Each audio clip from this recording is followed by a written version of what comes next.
Teppichfresher, German for an animal that eats carpet.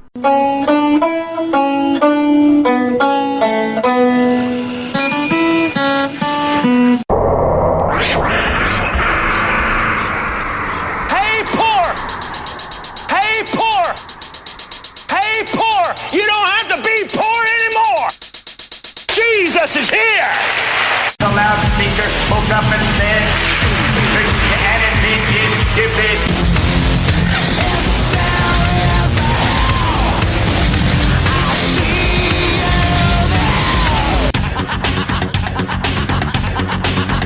Greetings, fellow worker slaves, podcasting at 128 kilobits from the Fortress of Squalitude. Not far from the redneck Mecca, this is the Atheist in the Trailer Park podcast. I'm your host, Tucker. Professor Fuzznuts is curled up asleep somewhere. Yes, it's a podcast hosted by a guy and his cat. Get over it. My apologies for this being late, but my schedule got thrown off by a few things this week. First, though, I want to once again give everybody who helped me out with my recent financial problems a big thank you on behalf of Fuzznuts.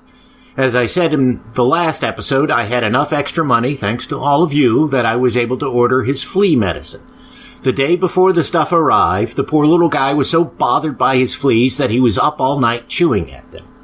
I know he was up all night because he insisted on being on top of me while I tried to sleep when he was going after his fleas. The day the stuff arrived, I put a dose on him and figured that in a couple of days they'd be gone enough that they didn't bother him. Nope. They were gone that night. He hasn't gnawed at himself or spent hours licking one spot since. In fact, he's been running around the house like a lunatic and attacking his toys furiously. So all of you have made a cat very happy, even though he definitely does not enjoy getting his flea medicine applied to him. In fact, as soon as I pulled the package out of the shipping box, he fled because he knows what it is. The first thing that threw my schedule off was that on Thursday, my ride picks me up for work and says that not only is she definitely quitting, but it's her last day. She won't even be able to give me a ride home as she's only showing up long enough to say goodbye to everyone. This means that I'm going to be walking home.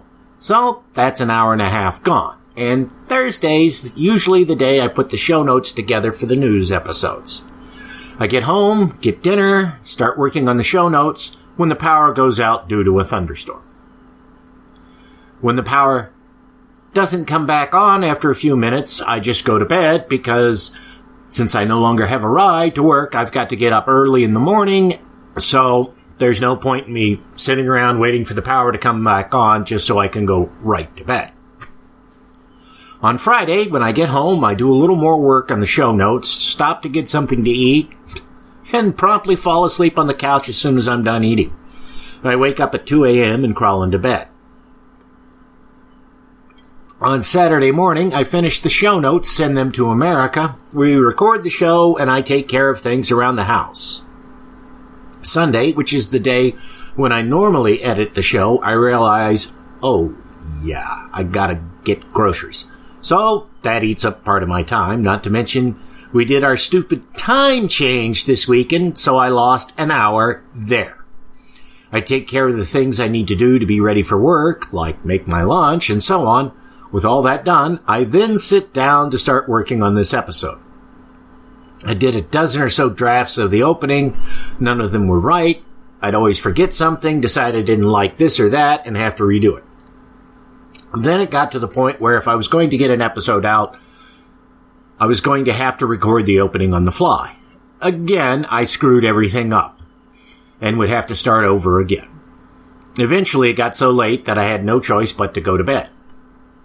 I woke up this morning, rolled over, looked at my phone, and said, I ain't going to work today. I feel like caca. Called out, rolled back over, and went back to sleep. I slept until about noon, woke up, got something to eat, and started working on this intro. I still don't feel great, but I'm not quite the surly mass of malaise I was last night. I think it might be the time change that's doing it to me. I know when I was a kid, whenever we did the switch to daylight saving time, I'd spend the next week feeling exhausted and sleeping whenever I could. It stopped bothering me for a while. Now, maybe it's back. Ah, the joys of getting older. A few other bits before I get to America and I doing the news. Just as a reminder, I'll be on a podcasting panel at NanoCon in Nash Vegas this Saturday. And both America and I really want to thank one of our listeners, Alan, because without even asking, he sent us a whole bunch of links to some news stories. And if it hadn't been for them, I would have had a much harder time putting this episode together. I also need to thank listener Daniel for his donation to the show. All of you who've supported the show over the years have helped me far more than you'll ever know, and I thank all of you for it. Now, for those of you wondering what inspired the opening sting, I have been listening to the audiobook of The Rise and Fall of the Third Reich by William L. Shirer. In one of those weird coincidences that just happens, on the day the news stories about Trump throwing temper tantrums in the White House hit the media, I happened to be listening to the part of the book where Shirer talks about being at the Munich conference. He describes how he was sitting at breakfast one morning and Hitler walked past him looking horribly disheveled. Many of the Germans around Shirer, some of whom worked with Hitler, whispered, "Carpet eater," after Hitler walked by. It seemed that Hitler had gotten so upset in recent days that he'd thrown himself to the floor and literally started chewing the carpet. German, it should be said, can be a fun little language. After all, it has Backpfeifengesicht, which is a word that means a face in need of a fist. So when I got home, I punched carpet eater into Google Translate and got Teppichfresher. I did a Google search on that to see what it might yield and found a really interesting page on the subject. It seems that fresher is only used to describe how an animal eats, and that if you're talking about a human being eating, you'd use Escher. To apply fresher to a human is a grave insult. So these Germans were calling Hitler a carpet-eating animal, much in the same way that we'd call somebody a sheep fucker. I don't know about you, but I'm having a hard time getting the image of Hitler on the floor, his arms and legs thrashing about while chewing on the carpet, out of my head. I think that there might have even been a Mel Brooks movie where that happened, but I could be wrong. One final note, those of you who've listened to the episodes where I read from T.W. Doan's Bible Myths might find this interesting. I managed to get a fundy Christian to actually read the book and post his thoughts about it on a message board we're both members of. He's still a fundy Christian, of course, but his convoluted logic about how Doan's work is wrong is a thing to behold. He claims, however, that reading the book has only strengthened his faith. I find that a little hard to believe because he spent the time since trying to needle me in other threads. It's kind of amusing. At any rate, if you want to check it out, I'll have a link to the thread in the show notes. That's enough of me blathering. Let's get to America and I covering the news. Now you listen here. He's not the Messiah. He's a very naughty boy. Now go away. So our first story, prosecutors gone from job after AP report on church abuse. District Attorney David Leoner's announcement came just 2 days after he asked the State Bureau of Investigation to look into allegations of former World of Faith Fellowship members against Frank Webster and Chris Back. As part of an ongoing investigation by the Associated Press, 9 ex-congregants had said the man, both of them ministers of the sect, provided legal advice, helped at strategy sessions, and participated in a mock trial for 4 congregants charged with harassing a former member. Well, it's very nice of them to make sure that their, congregation is court ready. I actually really respect that. I cannot allow the integrity of the office to be called into question, Linares said in a statement. My administration is dedicated to the fair and impartial administration of criminal justice. The ex-congregants also said that Back and Webster, who is sect leader Jane Whaley's son-in-law, helped disrupt a social services investigation into child abuse in 2015 and had attended meetings where Whaley warned congregants to lie to investigators about abuse incidents. Ben Cooper, an attorney who left World of Faith Fellowship in 2014, said it's the first time he can recall that church leaderships have been held accountable for their actions. It's a much-needed first step, said Cooper, who grew up in the church with his parents and 8 siblings. The AP's 18-month investigation, supported by on-the-record interviews with 43 members of the sect, found decades of physical and emotional abuse inside the church. They said congregants were punched, choked, and thrown through walls as part of a violent form of deliverance meant to purify sinners. Holy shit. How much force do you have to use to throw someone through a wall? Even crappy, like, what do you call the stuff? Paneling? Not paneling, the drywall. Yeah. Not sure why that left my mind. Even crappy drywall. Like, I have to use a hammer to get nails through it. I couldn't just push it through. How much force do you have to use to put a body through a wall? Oh, my God. Yeah. No, I know. I mean, it's... As somebody who's actually punched a wall, it's not hard, it's not easy to put something through it. Right. So if you're hurling a person through a wall, you know, you're really... Either those are insanely crappy walls, or you're really hurling them. Right. There's some... There's some force being used that I just can't get. I don't understand. And it makes you wonder, you know, did this person not need to go to the emergency room after they went through the wall? They probably did, and I wonder if it was kind of like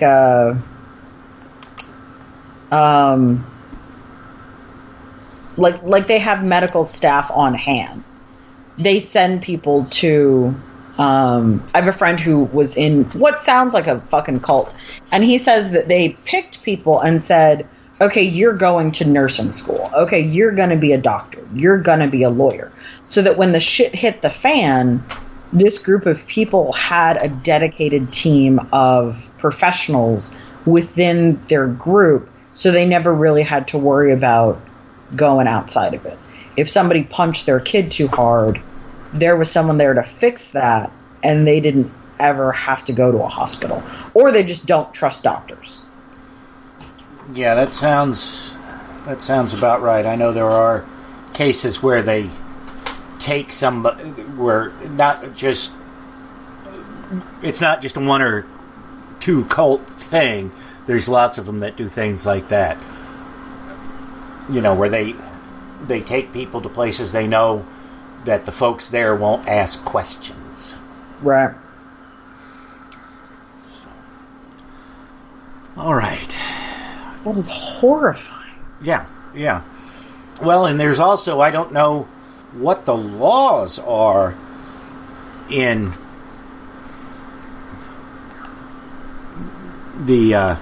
that state, but in certain states like Idaho and a couple others, you can't be prosecuted for, you know, neglecting your child because you'd rather rely on prayer than medicine.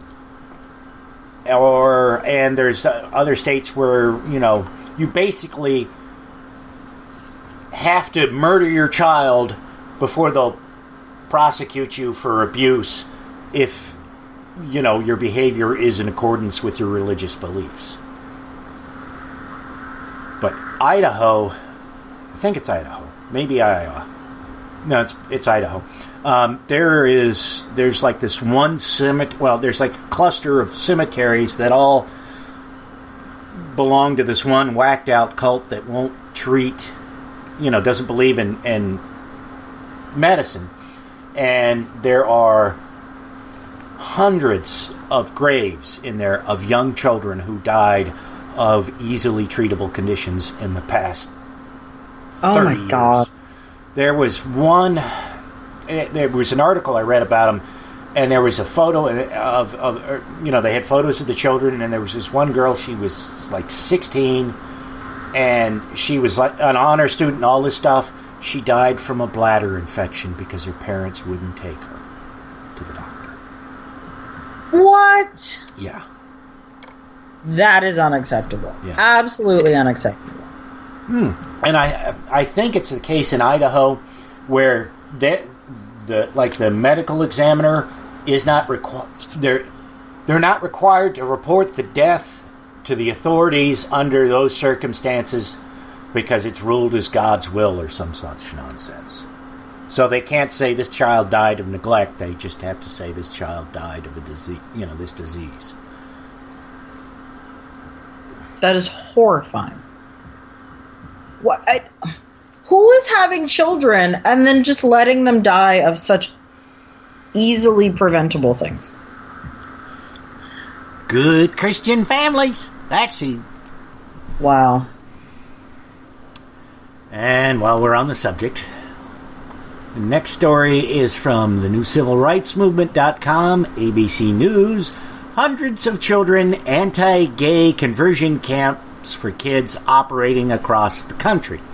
ABC News' 2020 Friday night will report on anti-gay so-called conversion therapy camps run by pastors and preachers who use the Bible and sometimes the belt to try to change children from being homosexual or bisexual to heterosexual. Despite the practice being emotionally damaging and dangerous, including fatal, I might add, despite being opposed by every major medical organization in the country and linked to self-harm and suicide, Christian parents are still sending their children away to these torture camps. On Friday's Good Morning America, ABC News' Brian Ross previewed his report, which will air tonight. A linked ABC News report says the investigation found a cottage industry of so-called conversion camps operating across the country.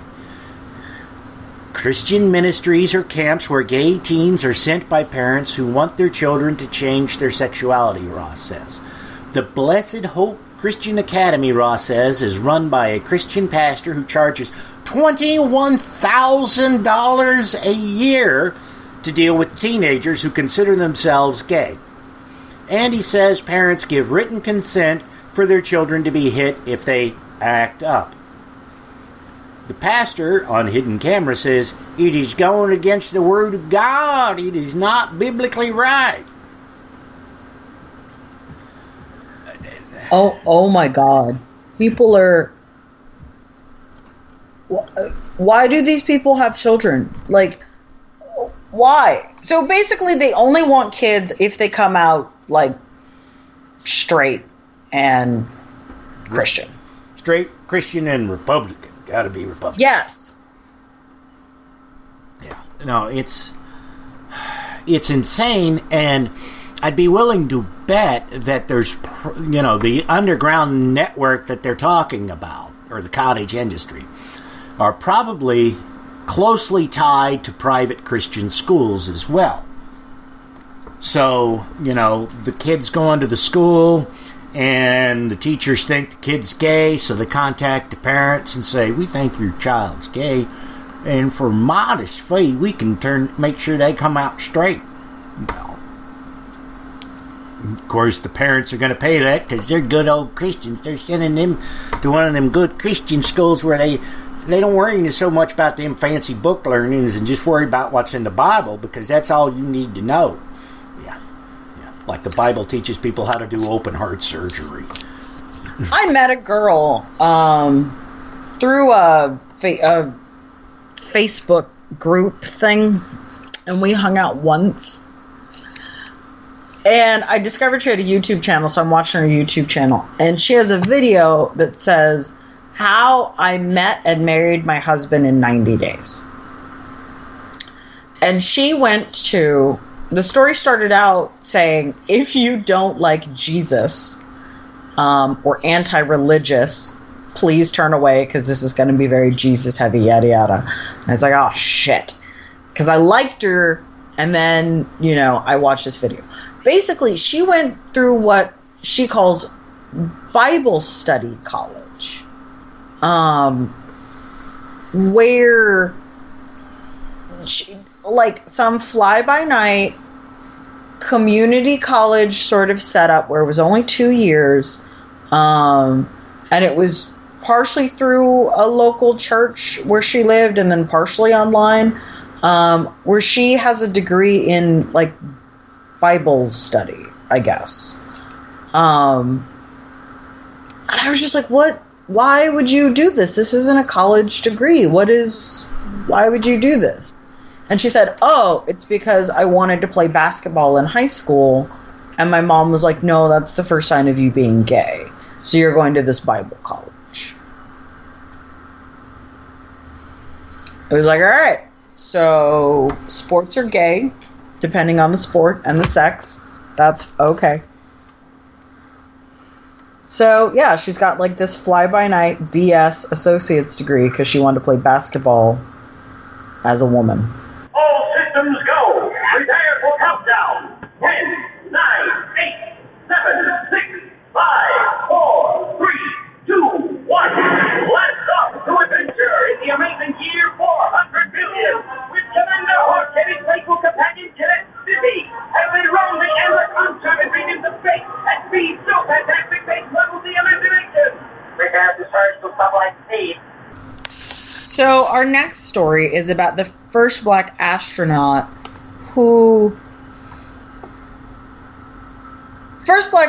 that is a forgotten pioneer. And it made me want to do more research into what NASA considers to be an astronaut, because I assume if you work for NASA, I don't know. I assumed that, there was a specific track that if you get hired to do this thing, you're considered an astronaut. But in reading the story, apparently that's not what happens. So 2017 will mark the 50th anniversary of the failed Apollo 1 space flight, as well as the death of Major Robert H. Lawrence. And this article basically talks about Lawrence fighting the stigma of the time, because this was a black man who was maybe pilot is what they would consider him. At that time you had to be a pilot. Right. So he is a pilot, but he is also the first black astronaut. And he is the first black astronaut in 1967. So he unfortunately died training another man. The man that he was training was white. The plane crashed. The guy came down too fast and too hard, and he was ejected and lived, but had serious injuries. And Major Lawrence died. And unfortunately, through, just sort of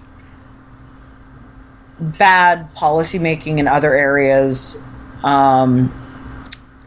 his alma mater, his high school was shut down. There was a high school named after him that was shut down. And his scholarship fund was defunded.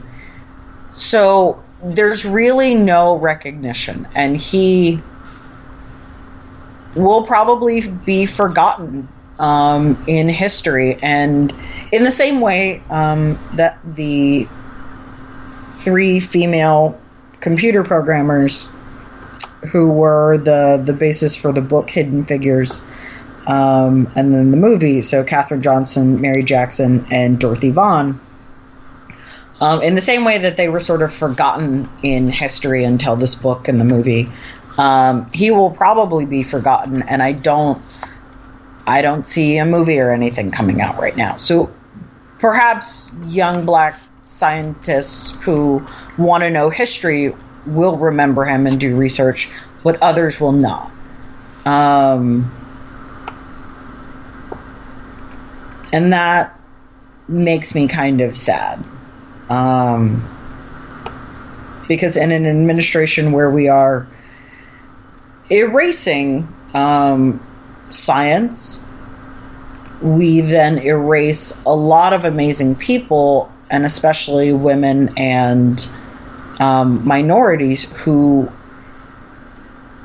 accomplish so much. I don't understand why this administration is so anti-science. Maybe because it's scary, but we are going to lose these stories if we don't seek them out and seek others to hear these stories. And as somebody who was a space geek, I have heard, innumerable references to various people who died during astronaut training.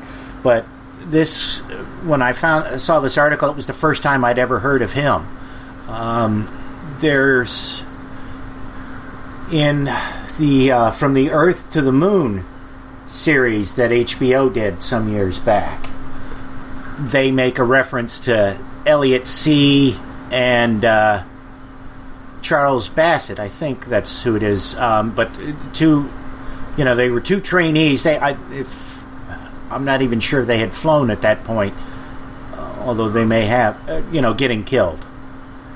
But you don't hear anything about any of the others in that group, other than the only wide mention we have of people who were in the astronaut training who died were the guys who died in the Apollo 1 fire, because Grissom was he was the only one of them, if I'm not mistaken, to fly.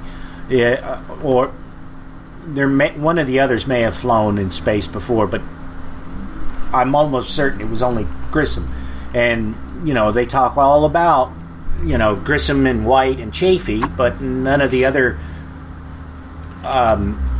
pre-flight astronauts who died very much. And this is the first I've ever heard of. I didn't realize that they had selected an African American to be an astronaut that early. I thought it was only when they started doing the shuttle program that they had decided they were going to integrate the space program, as it were. And I will admit, I am sorely lacking. I know that there are 4. There's Bernard Harris, and then there's Mae Jemison, who was in Star Trek, and she's the only astronaut to actually be on both a real spaceship and then one in TV. But I had never heard of this man, and so I feel horrible because I feel like I should know who he is. And you're going to have to forgive me because I definitely don't remember the other 2 gentlemen's names. And so I loved when you sent me the article, because I now learned a new thing and felt really upset that I didn't already know. But so now I'm going to talk about him all the time. And in discussions of him, and I'm going to go off on a tangent, the article briefly mentioned HBCUs and how in the time, and an HBCU is a historically black college and or university, were pumping out physicists and mathematicians and things like that, but they weren't being hired, or they didn't feel like they should apply. And NASA was kind of criticized for not recruiting more minorities. There are actually very few. There was a woman recently who's the first black woman to graduate with a degree in astrophysics from like an Ivy League university. So here we are in 2017, and like that's a first. Yeah. Well, she's the first to graduate with a PhD, not merely the first to get an undergraduate degree in that field. Sorry, I didn't say that part. Yeah. So, I mean, that's not, not trying to belittle anybody's achievement or anything like that, because that's certainly remarkable. And it is kind of surprising that we don't, that it is so rare. But then again, I guess considering the fact that, in the 90s, when you were growing up, you could buy a Barbie doll that when you pulled on it, it would say, "Math is hard." Yes. I've heard of that doll. And there was recently a t-shirt, too, from Target or something that said, like, shopping is better than boys, or, like, math sucks or something. So, I guess that's still stuff we have to fight in this day and age. Yeah. The thing that this kind of reminded me of, and I don't know why, but is Ron McNair, who died on the Challenger when it exploded. He would that would have been his second flight. Well, it was his second flight. It just didn't successfully complete. But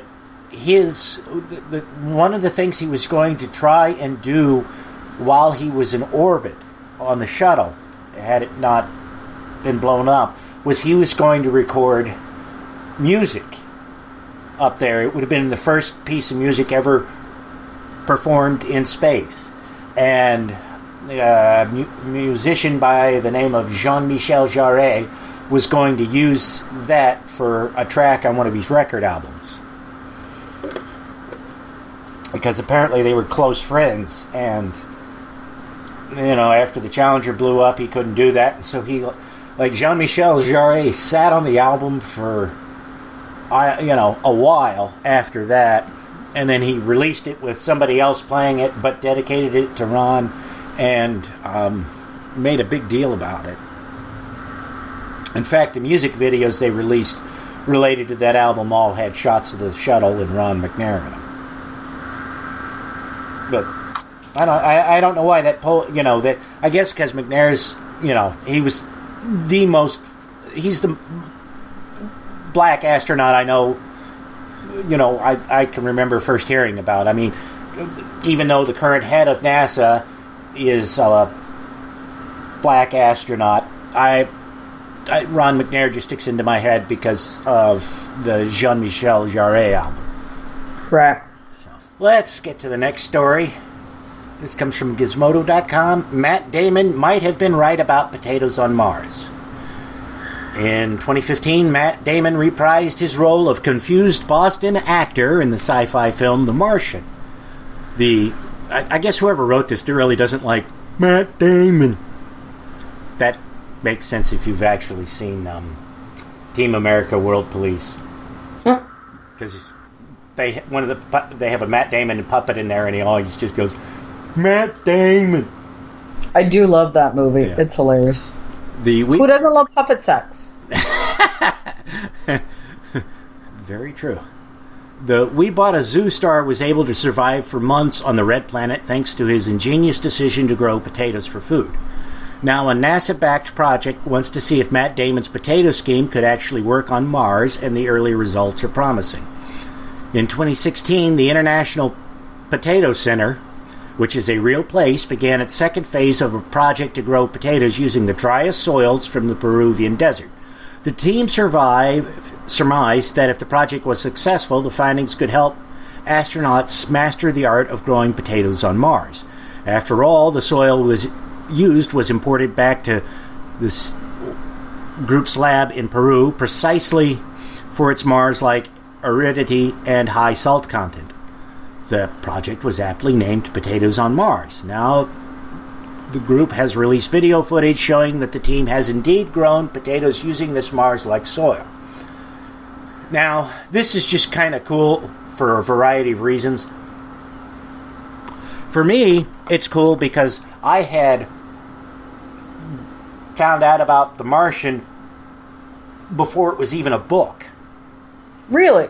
Yeah, because Andy Weir, who wrote the novel, he did it on his website. And he was just posting chapters, and people would, he sort of crowdsourced his research on it. He'd write a chapter, and then people would comment and say, well, you've got this problem here, you've got to change this, and you've got to change that. Or, have you thought about doing this? And then he'd ask questions like, I'm trying to, I need to have the character do X, Y, and Z, but I don't know if he could actually do it in this manner. And then, people would come back with things like, with the answers. And it was so popular that Audible said, we'll do an audiobook of it. The audiobook was so popular that then he got a Dead Tree version. And when the Audible book first came out, somebody sent me a message in one of the groups I'm in and says, you need to check this book out. And I'm like, okay, I'll give it a shot. I listened to it, and I'm like, holy shit, this is the best sci-fi novel I've read in decades. Wow. And so as soon as I read it, as soon as I finished, well, not even before I even finished it, I was going around telling everybody I knew, get this, listen to it, get this, listen to it. And then, I guess, like a year after that, the book version came out. The Dead Tree version came out, and and then they announced the movie, and that's not the I don't remember. That may be the last movie I saw in the theater, because it's a 2-hour walk for me to get to the theater. So, but that was when I was like, I've got to see this in the theater, since I've known about it for so long. And the other thing that they've done, and that the article mentions, just kind of barely mentions in passing, is that not only have they gotten the potatoes to grow in simulated Martian soil, but it's been in the same atmosphere as Mars. So, wow. Yeah, obviously the temperatures that are warmer than what would be on Mars, but the atmosphere is the same pressure and composition, and it's like, so that means you could just put a greenhouse on Mars over existing Martian soil, add a few, supplements to the soil, which would just be manure, astronaut poop, and you could get the potatoes to grow, and they would eventually, they'd grow inside that greenhouse, exposed to the Martian atmosphere, but kept warmer, and they would pump out some oxygen to make it easy, not that they would make it easier to breathe for anybody, but it's like, wow, you could actually have, you wouldn't be able to terraform the planet, but it could eventually turn the atmosphere in the greenhouse into an Earth-like atmosphere. So that's just cool. And now they're going to be checking on which varieties do the best under those conditions. That's amazing. Yep. We could go live in Mars. We may have to. The way things are going now. Them gutting the EPA and everything else. Tea Earl Grey hot. It's from Gizmodo.com. The Army's new 3D printed grenade launcher is straight out of science fiction. Building a gun out of 3D printed parts is so 2013. Now the United States Army has managed to 3D print an entire grenade launcher, and it looks roughly like an assault rifle in the popular video game Halo, Also, the new weapon is named Rambo. Rambo is a forced acronym. Let's be honest. They came up with the name and then said, we'll figure out an acronym for it later. But the acronym is Rapid Additively Manufactured Ballistics Ordnance. Along with a handful of other agencies, U.S. Army Research spent 6 months building the 40-millimeter grenade launcher, which is designed to resemble the M203 underbarrel grenade launcher. All 50 of the parts on the gun, except the springs and fasteners, were 3D printed out of steel, aluminum, and other materials. Now, that's amazing. Yeah, it is. Now, and it needs to be noted that you still need a really expensive 3D printer to be able to do this, but prices of 3D printers are going down, and now that they've done this, somebody out there is going to try and figure out a way to do it with a less expensive printer, because you can already download plans to print a variety of weapons out of plastic that will actually fire a real bullet. Most of them, I think you have to add a steel barrel and a spring to it, but one of them, I believe, has it's like a single shot weapon, only in that you can only use it once, where you don't have to have any metal at all for the barrel. But this stuff's out there, and it's cool because one of the things that it means is that they have less.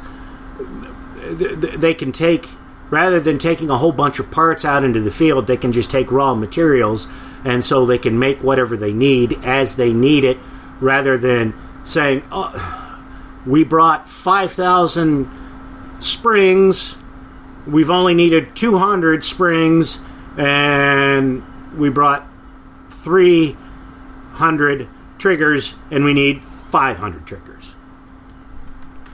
This way, they just bring the raw materials and make whatever they need. But it's still cool. It's just kind of scary. I love it. I kind of want one. I know I never am going to get one, but I want a tank, and I want to run over people in traffic that fuck up my day. And I want a grenade launcher, and I want a flamethrower, and I want all the things.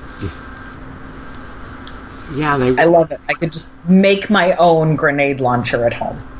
Well, if I'm not mistaken, there's a place in Vegas you pay a lot of money for, and you can drive a tank and run over stuff with it. I'll do it. I will do it. You bring them death, and they will love him for it. This one comes from the Washington Post.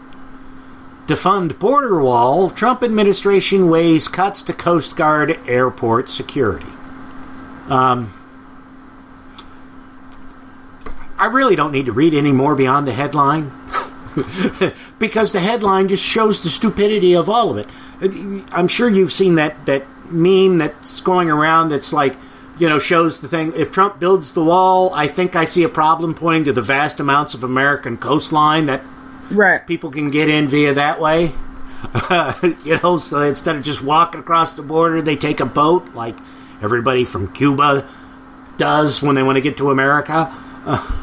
And then cutting airport security. Right, that does nothing. That actually may help increase immigration or more terrorist attacks like we were worried about in the beginning. Right. So, it isn't the whole point behind the Muslim ban that we just can't screen these people at the airports? We just don't have the manpower or whatever. It's yep. So we've got to keep them out. And then what are you doing? If it's so dangerous, if they're so likely to come in through the airport, why are you wanting to cut security at the airports?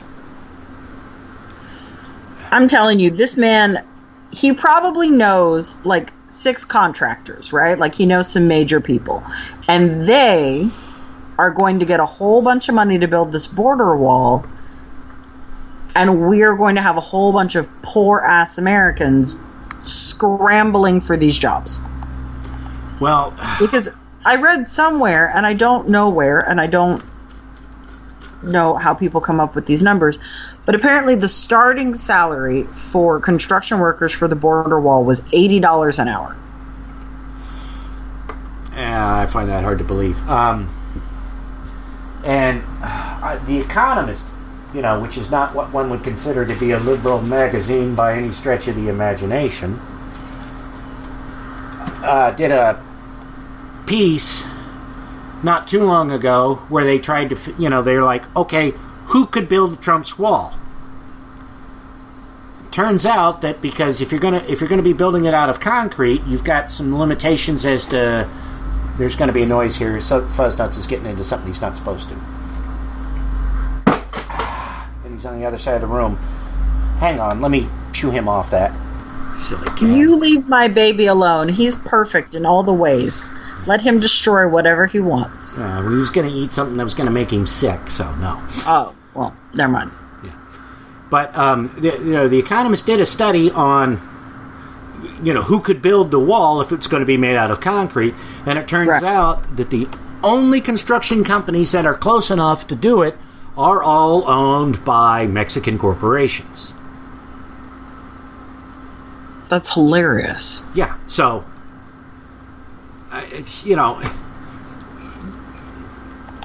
you're basically you're telling them, oh, you're going to build this wall, you're going to pay for it, or we're going to build this wall, but hire one of your companies to do it, and you're going to have to pay. That's never going to fly. And if it does, then would just fucking call us North Korea.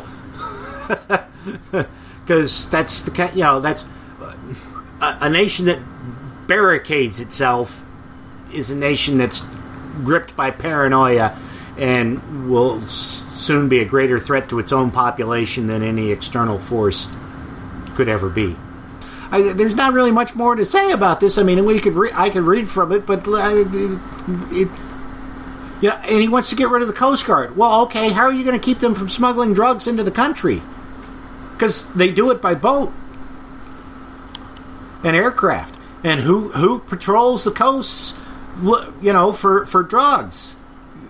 The Coast Guard does an awful lot of that. I don't think he knows that. Well, he doesn't care.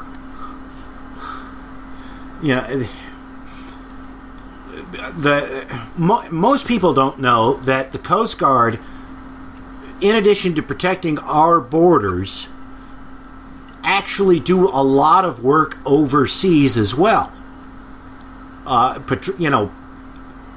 Patrolling for... They help patrol in like areas that are, the U.S. forces are occupying for whatever reason. They also do a lot of training and things like that of people in foreign countries to give them a professional military service and things like that. So gutting the Coast Guard harms us both domestically and internationally. I didn't know that. Yeah. The main branches, the Army, the Air Force, Navy, and Marines, they get all the publicity, but the Coast Guard, anytime the U.S. forces are deployed in a combat situation overseas, the Coast Guard is there as well, in some form or another. And, the joke, the other services call the Coast Guard the Yacht Club, because they have a rather disdainful attitude towards them. But they're, they're as important, if not more important, to protecting America than, America's coastlines than the Navy is, because, you're not going to send the Fifth Fleet after some guy, hauling drugs in a cigar boat from South America to the U.S. That's stupid and wasteful. You're gonna have send a regular routine patrol from the Coast Guard, and think of all the the rescue work that the Coast Guard does for ships at sea, and or planes that crash at sea or whatever. You're gonna have the Navy do part of that. That's, they're qualified to do it, but that's really not the kind of role you need them to have.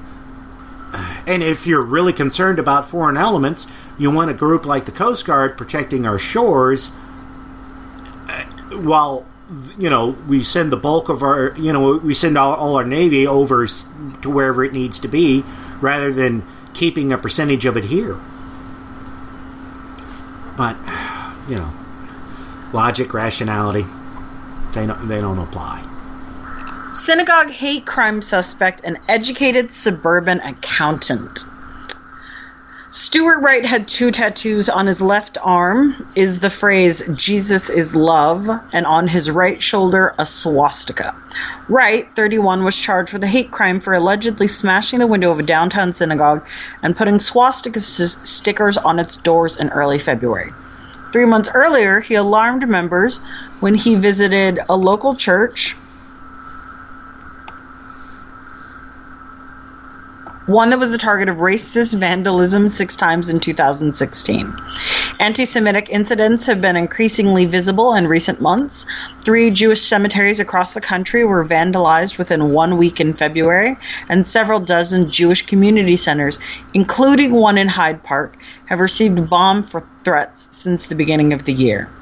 It was in the block where Wright was arrested February 7th for the synagogue vandalism, and prosecutors said where he had Nazi paraphernalia outside his apartment. A pamphlet called, oh my God, How to Own a, I'm going to assume the word is nigger, because there's dots there, was found inside his home. His bail was set at $150,000, and he was released after he posted bond 2 days after he was charged. His next court date is March 19th. So I'm sure people are shocked that this, suburban educated accountant is a crazy terrorist, because the narrative that has been painting is that it's Muslims or scary Mexicans or someone else, but never well-meaning suburban accountants. Wow, I just don't trust accountants. They make me feel uncomfortable. Oh no, honey, what happened?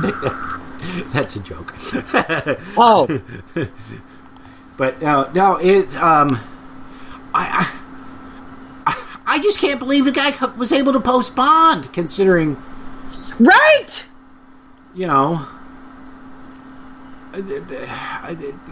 Clearly he's a threat, and this, if I'm not mistaken, this guy, and I think he's the one. I know there was somebody they picked up not too long ago for similar reasons who was wanting to do, another shooting like Roof did. Right. Dylan Roof. I think this is the same guy. I mean, if dude has, if he's done this much, and assuming he's the same guy and actually owns guns, letting him out doesn't really strike me as a good idea. Then again, and considering the way our judicial system works, it's not like if he was locked up, he'd actually get rehabilitated and be turned into a productive member of our society. So it's sort of a catch-22 kind of situation. But, I don't know. I just hope he doesn't do anything while he's out, and I hope he actually does get reformed. Yeah, me too. And that he doesn't, end up dead in jail. That would be horrible. Next story, and a lovely piece of local news, comes from NashvilleScene.com. In a divorce trial, serious allegations about Senator Joey Hensley. I need to look up a guy I know with the same last name and see if they're related. Not that the guy would be buddies with him, but it's just kind of curiosity. The details sound straight out of a soap opera. A doctor and his younger nurse fall in love. They continue their torrid affair even after his ex-wife tips off the nurse's husband, a local politician, to the salacious goings-on. As the divorce moved forward, discovery turns up that the nurse is not just the doctor's employee and his lover, but his patient with a predilection for pain pills. Oh, and she's his second cousin, too. Oh, my God! But this is not General Hospital, not Gray's Anatomy. This is the town of Hohenwald, where men are men and sheep are nervous. Population is 3,703 in Lewis County. I don't know of a major city in Lewis County. So, because, I forget where. But I don't think Nashville is Davidson County. I don't think Memphis is in Lewis. I don't think Knoxville and Chattanooga are in Lewis, and those are the biggest city. The three biggest cities in Tennessee. Four biggest cities rather, and unless you're close to one of those cities, things get pretty scary outside in those areas. Outside of those areas. But let's see here. Bitter divorce proceedings have brought to light possibly unethical behavior by Dr. Joey. Possible unethical behavior. Yeah, I know. Well, it's like, even when you catch the guy with the bloody knife in his hand and him screaming, "I stabbed that bastard, I stabbed that bastard," you refer to him as an alleged murderer. Gotcha. A Republican state senator who also happens to be a family physician and one who has run for office since 2002 on a platform of conservative Christian values. Well, cousin fucking is certainly a conservative Christian value. I mean, it's a very conservative behavior. Yeah. Hensley was subpoenaed to appear last week in Williamson County Circuit Court to testify in the divorce proceedings of Hohenwald Vice Mayor Don Barber and his wife, Lori. He refused to show up, citing legislative and medical privilege. Now,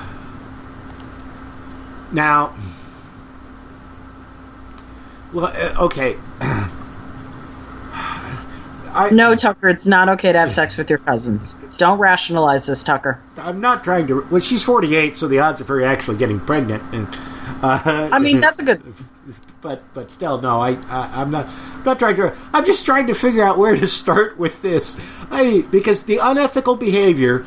I mean, that breaks down in a couple of different ways. Because A, you're a doctor who's having a relationship with a patient. That's unethical. B, you're a doctor who is prescribing drugs to your patient strictly because that patient apparently is a junkie. That's unethical. You're, and then you have the fact that she's a nurse who works for you. So, right. You're the boss screwing an employee. That can be considered unethical, depending upon the circumstances. And then you get, she's married. And it's just like, holy shit. All the things are wrong. Yes, all the things are wrong. and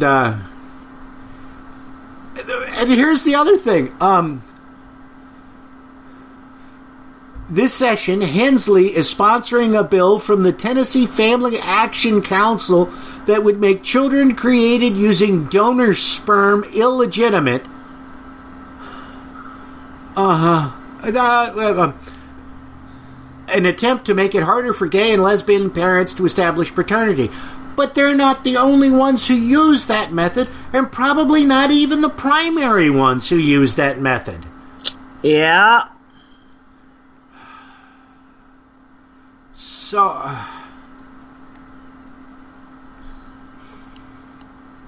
it's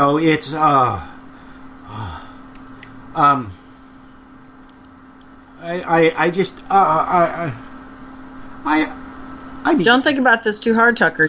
Don't do it. I need to get out of this state. I mean, this is just nuts.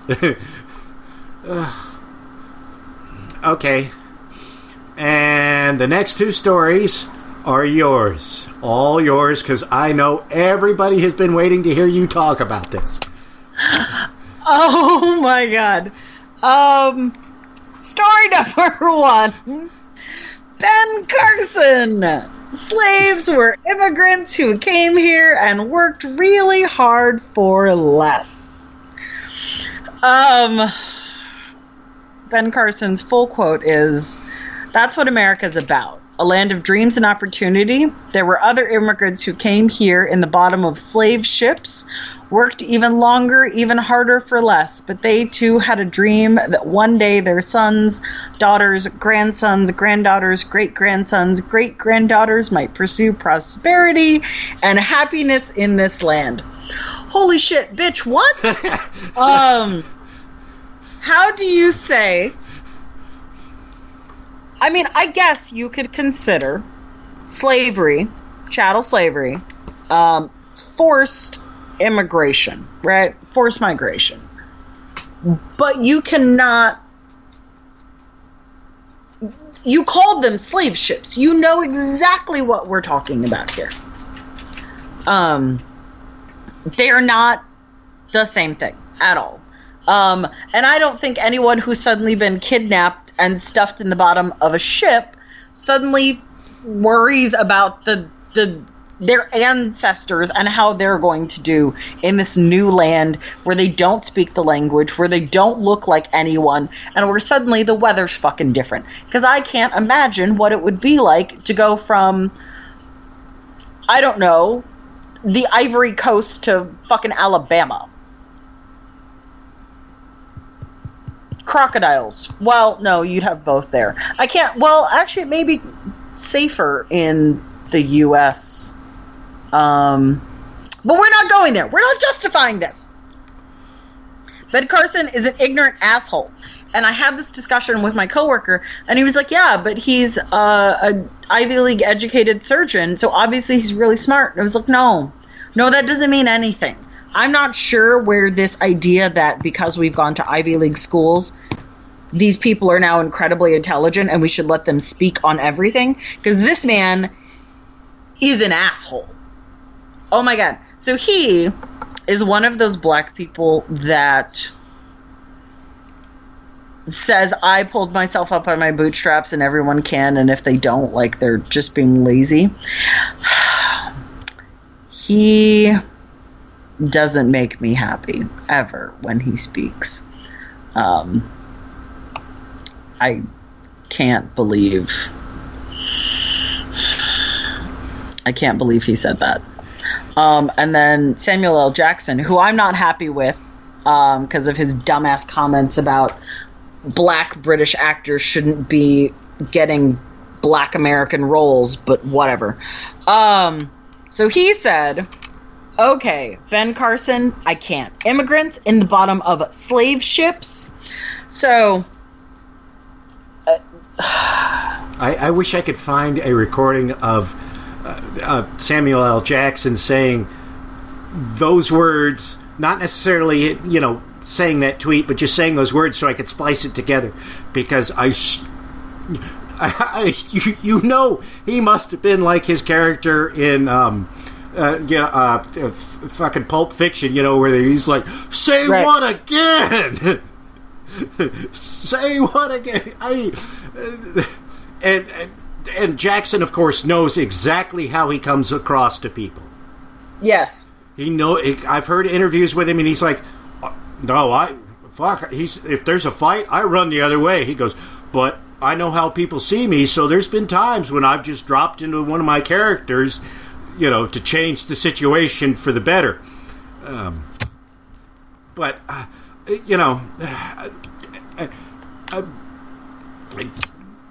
I've read accounts of former slaves. I've read accounts by people who were first-hand witnesses to slavery.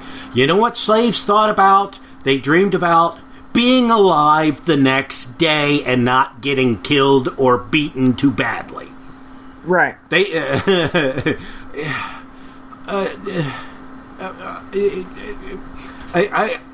I'm appalled by this, and I'm Whitey McWhiteboy, so I know you, as an African American, must be really appalled by this, because it shows,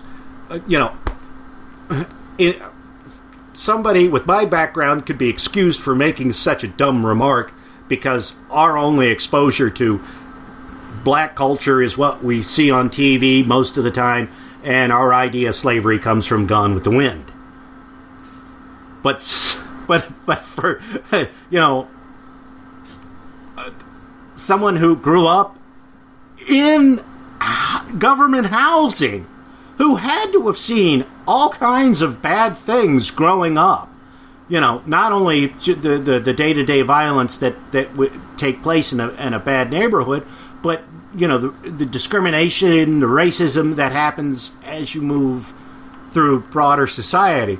To not grasp this concept is just it's like those and I've seen it where some more than one black person has said, "Oh, thank God for slavery, because they brought my ancestors here and taught them about Jesus, so I'm now saved." Yes. Oh my God, that makes me want to stab people so hard. Really? God couldn't find a better way to teach your people about Jesus than having them kidnapped, raped, and murdered? But yeah, that's another one. Or it's the idea that somehow we're still, Africa's just a continent full of people living in just roaming around in loincloths and eating, I don't know, hyena or something. It's their own ignorance that's willing to let them make such a horrible statement, and perhaps their ignorance of what actually took place during slavery. Because I'm sure you've seen what was viral for a really long time, the McGraw-Hill textbook out of Texas, where it said that it classified the transatlantic slave trade as immigration. And so one mother said, "Hey, this is downplaying this. It's not immigration. It was kidnapping." And McGraw-Hill saying, "Well, we can't do anything about this edition. We'll obviously make changes. We can change the print edition." But they did it because they were like Texas books or something. And so it's easier to make an edition and just print them out, and then Texas gets to decide, hey, this is what we want our books to be, and then other people buy them because Texas is the largest textbook buyer. It's one of the largest. California is larger, but Texas is close behind because every school in Texas uses the same textbook. Right. Which I didn't know that every state didn't do that. But I guess there's not a federal mandate, so schools get to fuck up their kids in any way they want to. But I would just think it would be easiest to have everybody use the same textbook. Yeah, you'd think so, but it's not. I know when I grew up in Ohio, there was I grew up in a small town, and most of the people who went, who I went to school with them from kindergarten on. Right. And, my graduating class, like I said, was 63 people or 56 people, something like that, real small number, in the double digits. And, so you knew everybody, and we had, I'll never forget, in 6th grade, there was a kid who, he was new to our school, and we were in the middle school at this point, so the middle school teachers didn't know the kids until they showed up in middle school. It wasn't like we were still in the elementary, like some places do. So we're starting the school year, and she's asking the kid what book, to put him in his language class, because she didn't know. And she's like, this is what we would have read, or, this is the book we give this one level, this is the book we give the other level, which is it? And he's like, he points to one book, he says, well, we read that one last year. And she's like, no, you didn't. We just started using this book this year. And he's like, but I read that one last year. And she got in a big argument with him. And finally somebody explained to her, no, he didn't go here last year. He went to a different school. So he could have used it.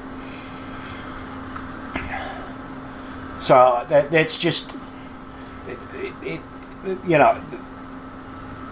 it is kind of odd that schools don't all use the same textbook within a school, within a state, or really even nationwide, because if you have a kid that moves from one school district to another, if everybody in that state is using the same book, then the kid's going to be on the same page as everybody else, more or less, when he moves.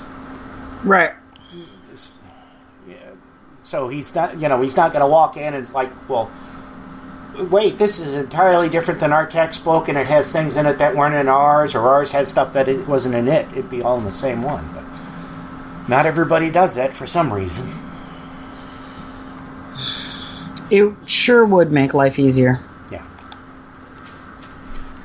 Okay, anything else you want to scream about this story before we move on? No, I'm so disappointed that he could even say something like this. And then what's going to happen is, so people will say, oh, it's Ben Carson, yada, yada, yada. He's smart. He knows things. So obviously we should listen to him. But everybody else says, no, Ben Carson's a fucking asshole. But because he fits their narrative of what good black people should be, and he's an educated doctor from like Harvard or whatever, and a neuroscientist who was apparently sued 8 times for medical malpractice. I just discovered that. And one of the times he was sued because he walked into the patient's room. He'd performed some brain surgery procedure, walked in and said, well, no one told me on your MRI that you had lesions on your brain stem and not in your brain, so I wouldn't have done the procedure. He didn't look at the MRI before doing the surgery. Yeah, and then told the patient that. Yeah,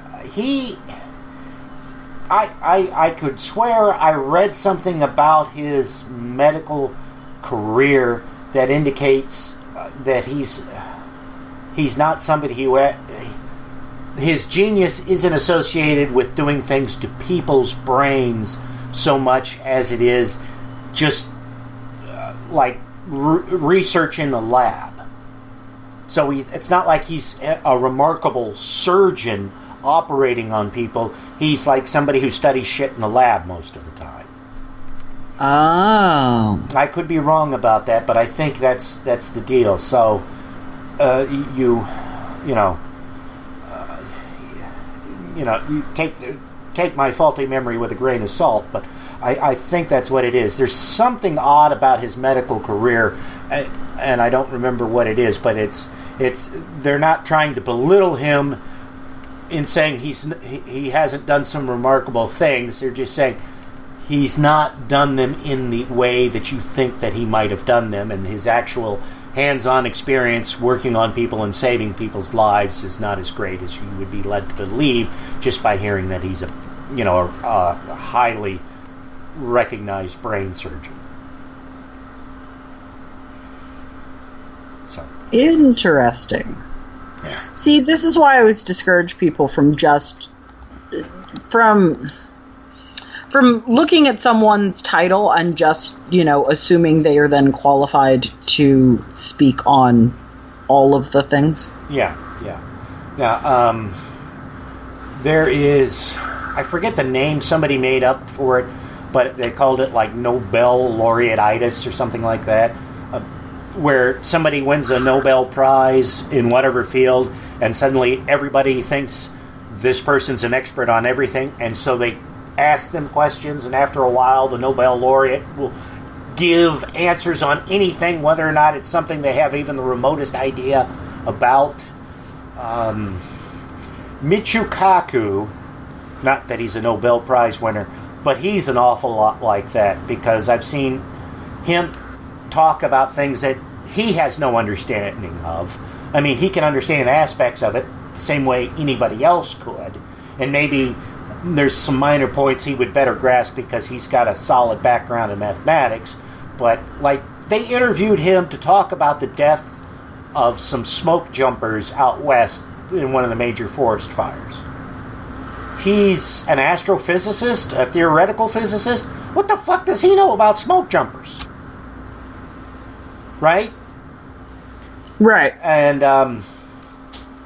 Neil deGrasse Tyson has kind of done that a little bit of late, although nothing so egregious.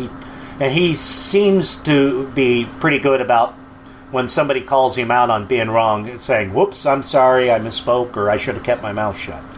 Right. We'll go on to the next story, which comes from RT today, or RT.com, and that's kind of important, as I'll get to in a bit. What I would give to hide in a bunny costume again. Sean Spicer's furry past revealed. It turns out White House Press Secretary Sean Spicer has been hopping around the White House long before President Trump hired him to face the media each day. He once enjoyed a career as the White House Easter Bunny helping George W. with his eggs. Spicer was President George W. Bush's Easter Bunny back in 2008 when he helped out at the White House annual Easter egg roll. At the time, Spicer was an assistant U.S. trade representative for media and public affairs.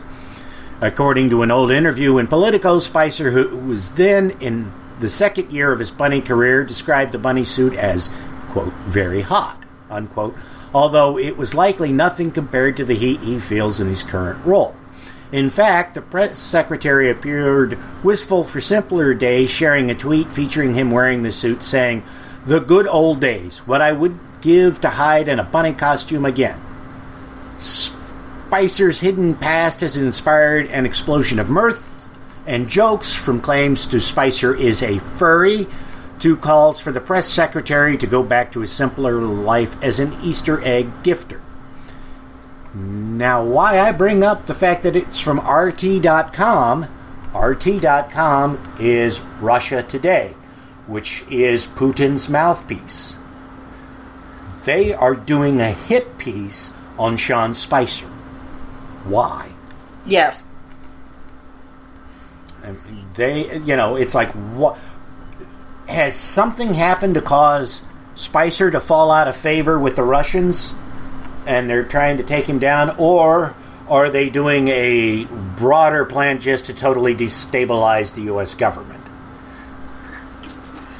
Because I'm fairly certain a lot of the crap that's coming out about Trump and his cronies' connections to Russia is coming out because the Russians want it known now. Because they hope to cause the Republicans to spiral out of control, and the Democrats are clearly in no position to capitalize on all this stuff at the moment. I don't understand how the Democrats don't realize how unpopular they are. They live in a bubble, like a lot of us. They live in a bubble.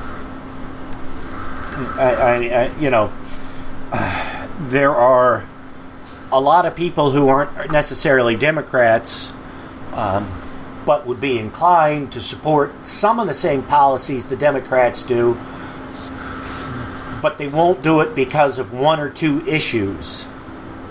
And I'm not talking about obvious ones like, say, birth control or abortion, but at the DNC's recent meeting where they picked Perez to be the new DNC chair, one of the things that they voted on was to continue to accept corporate money. Right. And a lot of people are upset about that. Well, I can understand why they're upset, but I can also understand the reality of the world we live in. And that is, if the Democrats don't take that money, it's all going to be given to the Republicans, and then we're going to wind up with no Democrats in office at all, which would be even worse than what it is now. Right, because I don't think a lot of people realize if they're not allowed to take corporate donations, because it's not just people like Hillary Clinton that get elected, it's down ticket voters too. Right. So if we're not putting in the money, then we're not getting these people elected. Yeah, and I mean, you know, if an industry has budgeted $100 million for campaign contributions, they're going to spend that money. It's just a question of who they're going to give it to. So, you know, that it makes a strong argument we need to get corporate money out of the election process entirely. But until that's done, you kind of have to make that deal with the devil. And if we could get more people to donate and they see that, okay, we have a base from our own supporters, we don't need corporate donations, it's easier to say, well, then we don't need corporate money. But if that's not there, why would I trust you to help me pay my bills if you haven't before? Right. If that made any sense. No, that makes perfect sense. You know, I get emails all the time from various Democratic organizations. And, you know, every one of them, there's a plea for money in there. And, you know, there are times when I donate. There are times when I don't donate. But it's like, you know, I'm sitting there and I'm looking at these emails and it's like, but, you know, I understand my best hope lies with the Democrats, but the things you're talking about, while there are important issues, don't directly relate to me, don't impact me. So somebody else in my shoes, but without my knowledge of certain things, is going to think, well, why should I give you money? You're not going to take care of me. You just want to take care of these other people. They don't do a good enough. The Democrats do not do a good enough job communicating with the working class, and they haven't for a long time. And there are the numbers of people who are considered working class is growing all the time, not because people are entering the workforce, but because the number of jobs available to individuals that would be considered skilled professions is going down. Most people don't realize that.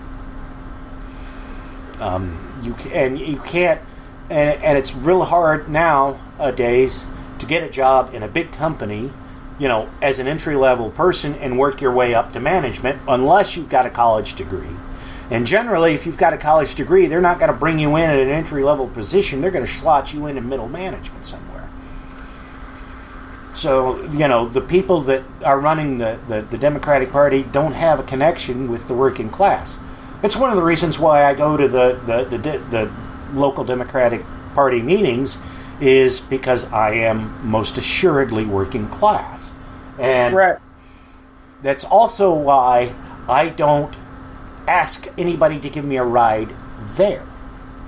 Because if I have somebody give me a ride there, then I'm just seen as I enter like everybody else. I'm just Joe Blow who comes in with these other people who are driving a nice car. But if I roll up on my scooter, you know, then they know this guy doesn't have any money. You know, it gets them to notice me a little more, because I can't talk about my weekend at the Hamptons that I spent last month or whatever. You know, I mean, there's somebody who showed up to one of the meetings, and I didn't get to find out who it was. I would have liked to have, just because I wanted to know more about it. But they drove a Tesla. Wow. Yeah, so that's some serious bank if they can afford a Tesla. Yeah. I think I know who it might have been, but I'm not sure. And I didn't want to just go, hey, how's driving a Tesla? I ain't never seen one of them fancy electronic cars before. I mean, I would have. It's all right, Tucker. When we hang out, I'll be your wingman to ask all the awkward questions. All right. I look forward to that.